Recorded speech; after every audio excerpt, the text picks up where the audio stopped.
যখন দ্বন্দ্ব হয় তখন আমরা বুঝতে পারি না কেন এই দ্বন্দ্ব হচ্ছে। দ্বন্দ্ব হচ্ছে এই জন্য, তাদের দৃষ্টিতে আমরা গুহাবাসী। গুহাবাসীকে নগরবাসী কিভাবে কথাবার্তা বোঝাবে, এই ভাষা খুঁজে পাওয়া যাচ্ছে না। এটা নগরবাসী গুহাবাসীর, আজকে নগরবাসী বলছি, গুহাবাসী গুহারও আগে চলে যাবে, নগরবাসী আরো অনেক উপরে, অতি অল্প সময়ের মধ্যে দূরত্ব আরো বেড়ে যাবে। এই দূরত্ব সামাল দেওয়াই হলো আমাদের চ্যালেঞ্জ। এখন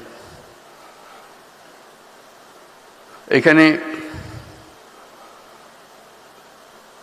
সিনিয়র সচিব শ্রীশু বলেছে, বিশেষ সহকারী আইসিটি মন্ত্রণালয় ফয়েজ বলেছে যে আমরা নাগরিক সেবা দেওয়ার চেষ্টা করছি। আমি প্রথম দিন থেকে চেষ্টা করছি যে এটা কেন হবে না। মাঝে মাঝে কথাবার্তা হয়, কাগজপত্র দেখি, সরকারের পক্ষ থেকেও বলা হচ্ছে আমরা সবকিছু ডিজিটালাইজ করে দেবো, নাগরিক যে কোনো জিনিস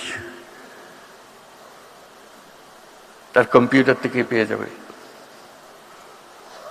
এটা কথা, বাস্তবে দেখি না।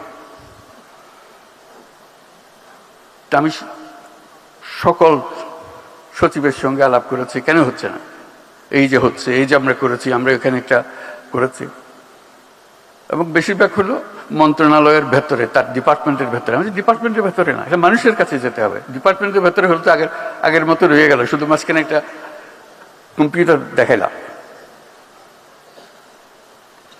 এটা মানুষের আয়ত্তে চলে যেতে হবে। সরকারকে সে দেখবেই না। সরকার মানুষের কাছে, সরকার কেন গিয়ে বসে থাকবে? সরকারের সার্ভিস যাবে, সরকার যাবে না। সরকারের প্রযুক্তি যাবে, সরকার যাবে না। একটা ইয়াং ছেলে